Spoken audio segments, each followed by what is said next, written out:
Okay, that's good. This is a song from the Povo Arara, which is in central Amazon. And this song here, which you're listening to, is the song they sing in order to gather people for a party. So just while we're gathering, let's have a quick listen to this. The music I'm going to be playing today, and a little bit of the music I'm going to be singing today, is all sacred music. It's all sacred music, and normally it's not sung out of ceremony, and I'm not going to sing entire songs, and there's certain songs I'm not going to sing, but I would like to ask you, very respectfully, to listen carefully to all the music that's sung. And that's all. There's not going to be very much of it.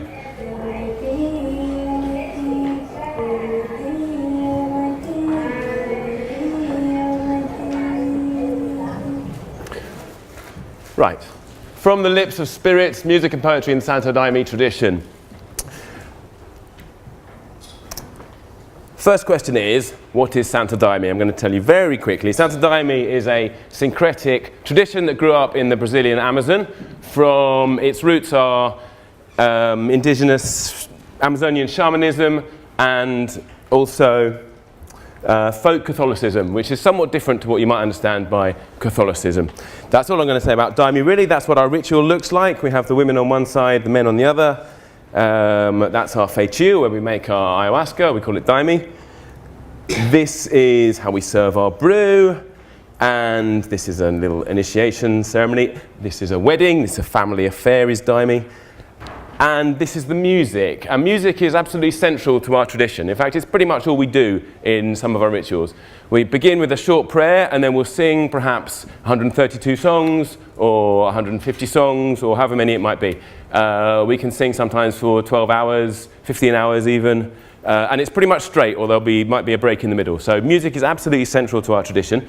And the music, or rather the songs or the hymns, they carry instructions for us about how to live our lives, how to be good people, not to tell lies or not to gossip and these kind of things. And they also bring in the force of ayahuasca. So where does our music come from? This gentleman is Raimundo Ireneo Serra, Mestre Ireneo, who went from Maranhão, in this part of Brazil, over to the west side of Brazil, to the Amazon, and there he met people who were very much shorter than him. You can see how tall he is, and some of those people were the Hunikuin Indians. And this is what they look like, and we think that it was Hunikuin who he drank with. His Hunikuin are also known as Kashinawa. And so he first started drinking ayahuasca with them. And I'm going to just introduce you very quickly to what an Icaro sounds like. This is not an Icaro from the Hunikuin people. Just have a quick listen.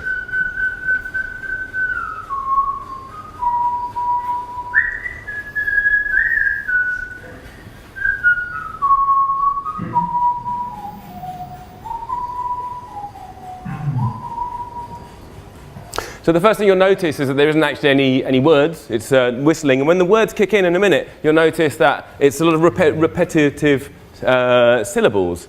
And it appears that the important thing is carried on the melody and the cadence. He's going to start singing in a second.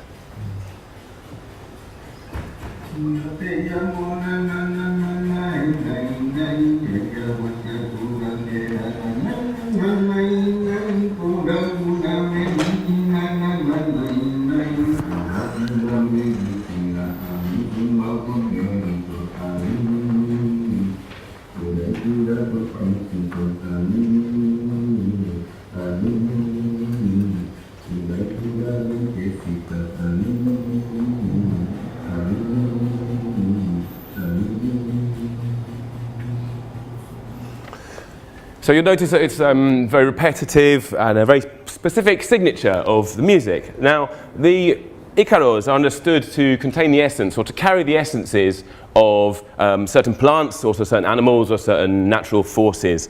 And they're understood to be received directly from the plant, from the madre of the plant, the spirit mother of the plant. And when a shaman sings the Icaro, he's passing over the essence of that Icaro into either a patient or into an object as well. And Susana Bustos did some fantastic research on this and found out something rather interesting. She was looking at participants in a shamanic ceremony, traditional ceremony, and afterwards she interviewed the participants, and she said, or the participants said rather, that certain Icaros had produced certain healings, certain cathartic healing experiences, and as they'd been listening to the Icaro, then this a series of visions had unfolded with the music. And that's quite interesting in itself, and I'm sure many of us have had experiences with psychedelics which heighten musical appreciation and all that, but there's something a little bit beyond that, which is that when she interviewed the people, they responded particularly to a certain Icaro. Each person responded particularly to a certain Icaro, and there are many Icaros sung, and she didn't tell the shaman which one it was, but the shaman knew which one that they had had their specific healing with. And he also, in his own interviews, talked about whatever it was that was lacking, whatever was the problem that Icaro was sent to deal with, which tallied with both the visions that they had seen and the reports that they gave. Because ayahuasca healing tends to be a more holistic affair, as I'm sure you're aware, and often it's some kind of a trauma or something that's happened which is understood to precipitate whatever illness it is.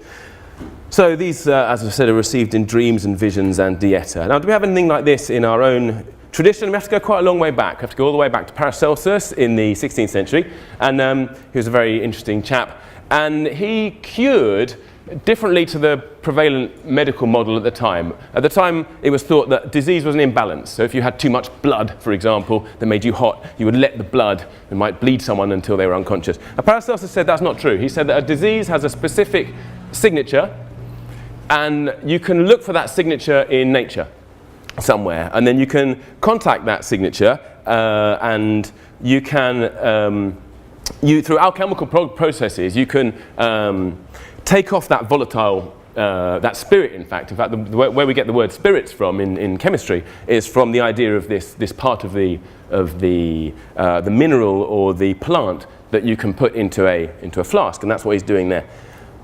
So we're talking about spirits. I'm particularly interested today to talk about inspiration, and the clue is in the name, inspirare. It means to breathe into, and what we're talking about there is a spirit breathing some information into whoever's hearing it, the medium in this case.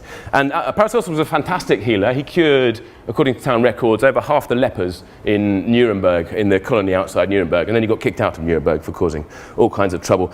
Now, he said something very interesting about or it wasn't him, a contemporary of his saw him writing one day and was quite shocked by the way he wrote. And this is how he wrote. He said he writes, until with boots and spurs and fully dressed, he throws himself into bed and rests merely for 3 hours or so and then writes on again.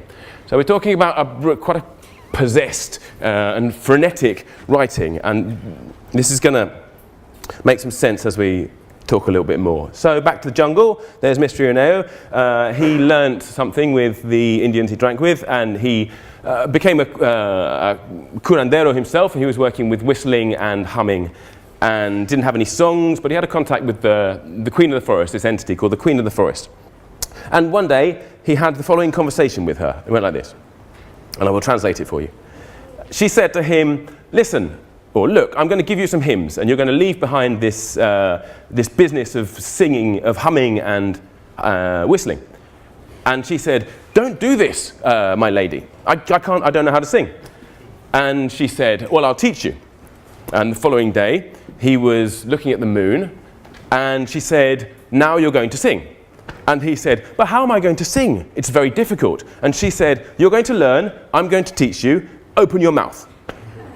And he said, but how? And she said, open your mouth. Now estou mandando, which means, that's what Brazilian mums say to their children. Is it not me who's ordering you? And so he opened his mouth, and as he was looking at the moon, and this was the song that came through, and I'm going to sing just a little first bit of it, and it goes like this. Deus te salve, ó lua branca, da luz tão prateada, tu sois minha protetora, de Deus tu sois estimada. And it goes on for quite a long time. In fact, And this all came at once as he was looking at the moon, according to our legends. And I'm going to make a little caveat here. Our histories are legends, and legends are often history. So let's go on. And as he understood it, or this is the points I want to take out of that story, it was received against his will from a higher power and in its entirety. Now let's look at Nietzsche and his process of writing, if you like. And I've chosen Nietzsche because no one can deny the effect that this man has had on contemporary philosophy and society. And also because when he wrote his masterpiece, Thus Spake Zarathustra, he wrote the first part in about 10 days when he was feverish in bed in his worst winter ever. And he said this: "One is the mere incarnation, mouthpiece, or medium of an almighty moustache." Sorry, of an almighty power. I have never had any choice in the matter. And he went on to say, he talked about revelation in the sense that something becomes suddenly visible and audible with indescribable certainty and accuracy. We're going to come back to Nietzsche in a second, but let's have a quick look at Blake, who was a visionary artist and poet, and he talked about writing from immediate dictation, 12 or sometimes 20 or 30 lines at a time, without premeditation and even against my will. So similar themes there. Of course, he was an artist as well, and this is his art, which, if you compare it to Pablo Amaringo's shamanic vision art, you can see some extremely similar motifs there, the flames, entities around the top, and these naked ladies here. Nietzsche, coming back to Nietzsche, Nietzsche also talked about very distinct consciousness of an endless number of fine thrills and quiverings to the very toes. We have a word for this in Portuguese, it's called califrios, and it means when a spirit comes close. It's the shivering that overtakes you. And there is an instinct for rhythmic relations. Everything seems to present itself as the readiest, correctest, and the simplest means of expression. So we're talking here about a complete work arriving very quickly. And Mozart said something very similar. Nor do I hear in my imagination the parts successively, but all at once in a pleasing, lively dream. So my metaphor there is an egg being produced, or a complete thing coming out of the womb. And it's not a process of production, like you might build a house, stick the bricks down and then the plumbing in and then the paint and blah, blah, blah, blah. It's a different process. So let's have a look at this process. What's going on with the hinos? How does it happen? Well, it seems to happen all at once. I did a series of interviews with Daimistas in Brazil when I was last there at Christmas, and many of them said that it comes all at once, or sometimes not. What often happens is the melody will be heard, either in we'll talk about what situations, but the melody will be heard and then the first lines will come, and as they start to sing, the rest of it will arrive in rapid succession. When does it happen?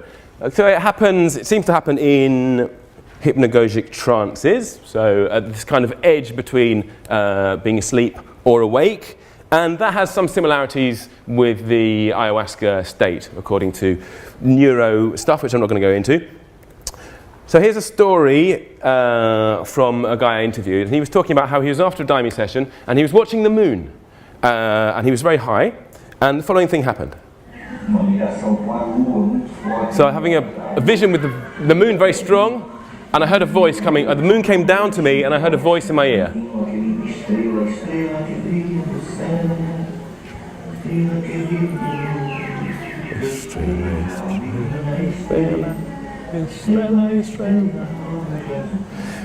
So he's talking about the process of receiving the song, and he started weeping. And this is actually something that Nietzsche says as well. Sometimes the nervous tension is relaxed by a flood of tears. He started weeping, something you don't often see in Brazil, men weeping. And the guy next to him was weeping as well. And he said, they had a conversation. It turns out that the guy next to him had also seen the moon coming down to him. So the two of them had the same vision and wept. There we are, weeping. Next, so when else does it happen? It happens in dreams. Often it happens in dreams. You hear of people receiving things in dreams. And actually this happened to me. I was very sick in Brazil, and I did a cura which involved drinking Daime at 4 o'clock in the morning every day for a long time, 5-6 months. And one of the first days I did this, I had a dream where I was in my Daime uniform, and I can remember a whole load of things, but I can remember even the music stand. And I heard a song being played, being sung, a fantastically beautiful song. And when I woke up, I'd forgotten it. couldn't remember it. And I mentioned it to the padrino who was conducting me through this cura, and he said, well, you have to sing it, start singing it in your dream, and then wake up singing. So what else? What do we know about dreams from other areas? Tartini, who had a dream about the devil playing the fiddle to him and played Trillo del Diavolo, which is a famous classical piece. Coleridge's Kubla Khan. This is quite interesting because it was both an opium state and a kind of dream, and its subtitle is A Vision in a Dream. And he talks about writing without any sensation or consciousness of effort. And this is some of the most celebrated lines in the English language. And finally, Ramanujan, who was an Indian mathematician. I'm not going to go into him too closely, but I want to get across the point that it's not just poetry that seems to come through these states. It's all kinds of extraordinary things. And this chap, what he got out of his hypnagogic states were equations. And these equations are currently being used in string theory, for example. They've opened up whole new branches of maths. And he said something, a very beautiful quote, which is, an equation for me has no meaning unless it represents a thought of God. So we're talking about inspiration and how the spirits breathe into us, or if they breathe into us. A fever, this isn't very common in Daime, although it's quite common in other areas. Nietzsche, for example, as I said. One feverish Daimista was Donna Percilia, who was one of Mestri's first followers. And she recounts this story. Someone asked her, did you receive this hymn inside the Miração, inside the visionary state? She said, yes, it was inside the Miração. I had such a fever in that day. And was it an entity saying that to you? I listened to it, but I didn't see. I listened to the music, and when I realized, I was already singing it. So again, we're talking about involuntary, almost involuntary creation. So in visions, so we have one particularly lovely story, I think, about Mestre René, who was walking and he saw two entities, and one of them said to the other, "Cacheado vem cá," which means curly, come here.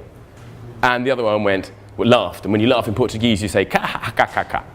And then he said it again, "Cacheado vem cá," and he laughed again, "ca ha ha ha." And then the two of them laughed. It goes like this: "Cacheado vem cá, ca ha ha ha ha ha ha. Cacheado vem cá, ca ha ha ha ha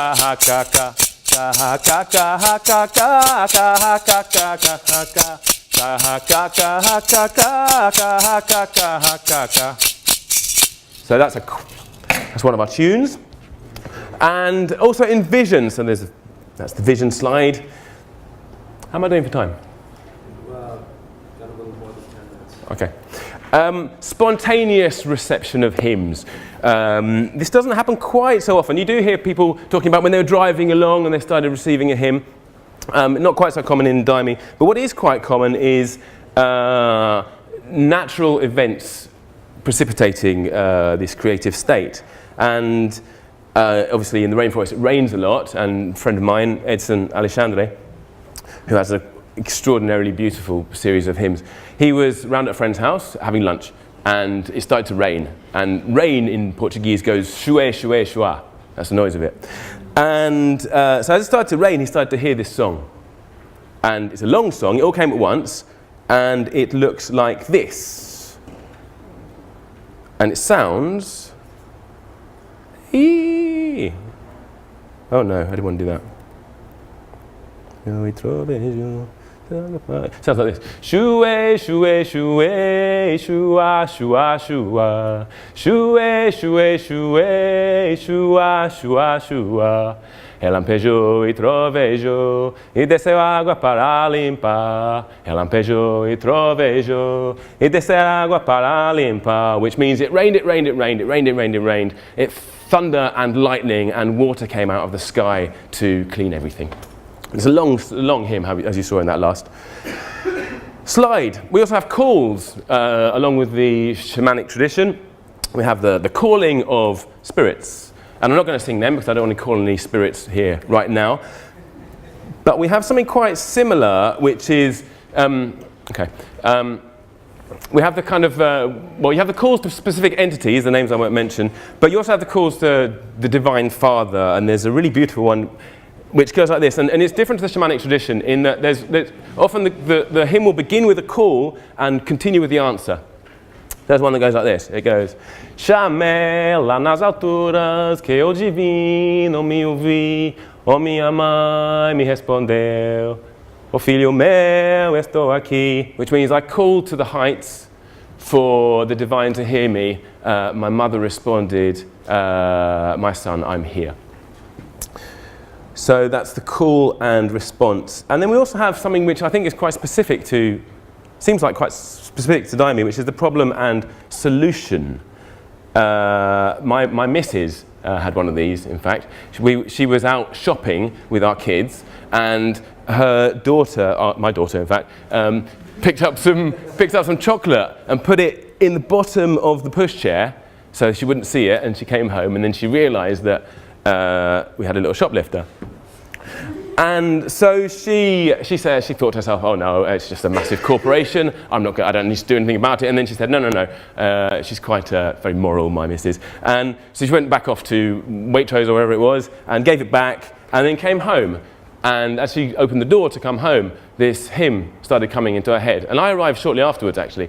And I said, what's the door doing open? And I realised what she was doing, and I kind of left her to it, because I've seen her in that state before. And it goes, the hymn, just I'm going to sing the first part of it, it goes like this.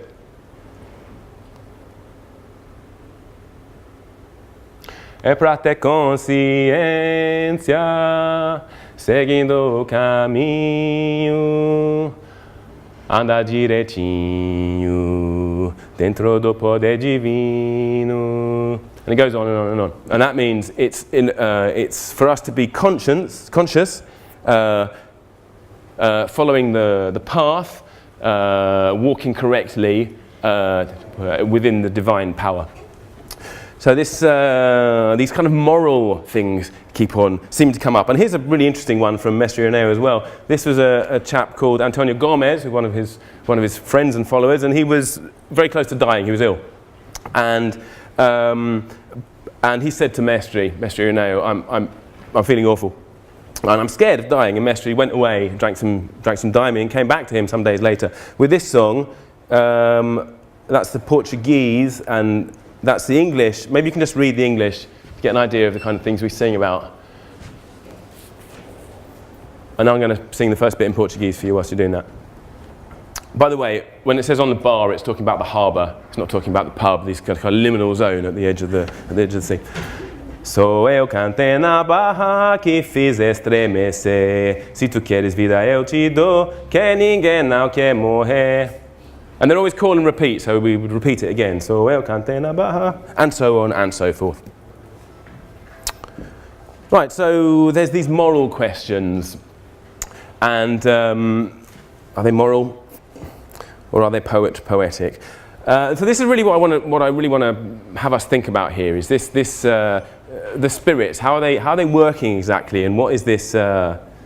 What's going on really? How do they come so quickly?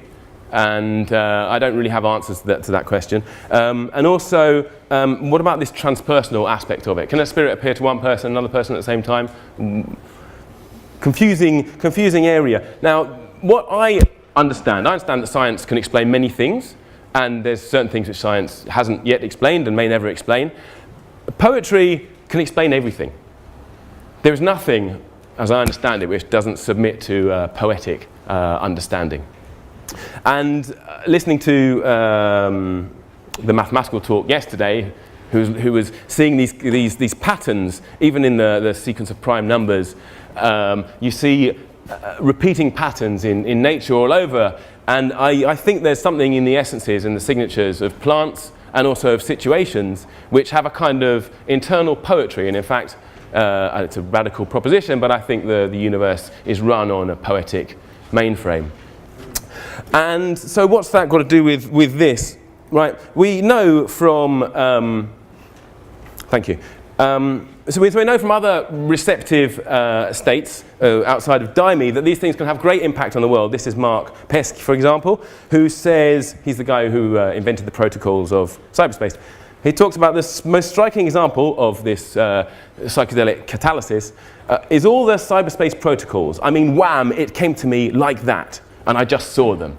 And this apocalypse, or this revelation, changed our world forever, really.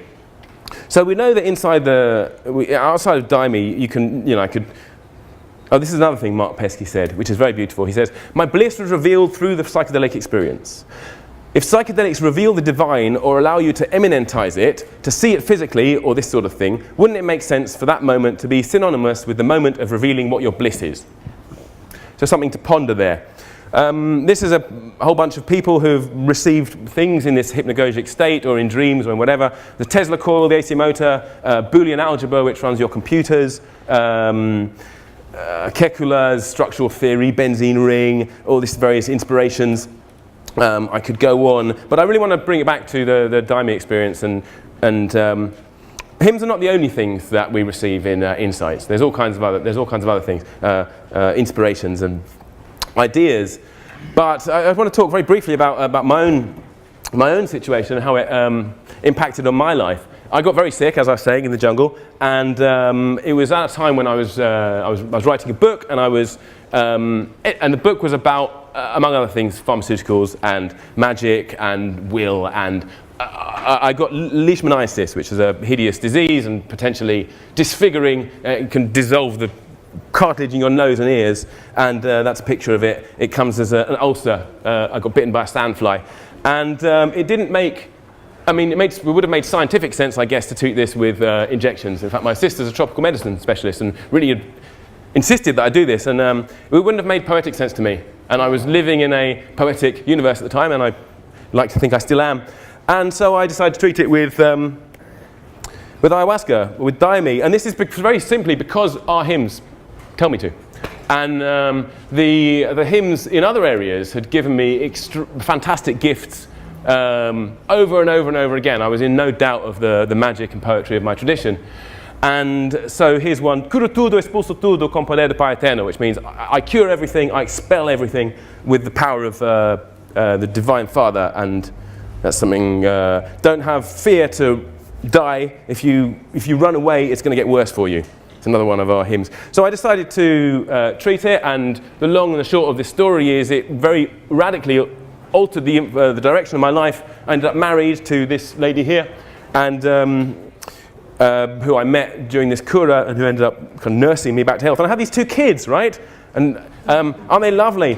Now, look very carefully at Sophia's, here. This is Sophia, and she has a birthmark here. And there you can see it a bit closer. And there you can see my wound. And there you can see Janaina, who's my other daughter. I don't know if you can see that, but there's a birthmark there. They were both born with birthmarks in the spot where where my own wound was left, which makes fantastic poetic sense to me. So I was very excited about this. I mentioned this to my padrino when I went to go and see him a couple of years later, and he said, "Oh, I left a tag." And it was just totally normal thing in Brazil, and in that matrix, magic is just, and poetry is just, it's just totally fundamental. It's a world we can live in. And that's basically it. It only remains for me to plug my website, and which has lots of stories and interesting stuff on it, and a book which is going to be coming out next year. And the subtitle of that is The History, Psychology and Poetry of the Apocalypse. Thank you very much.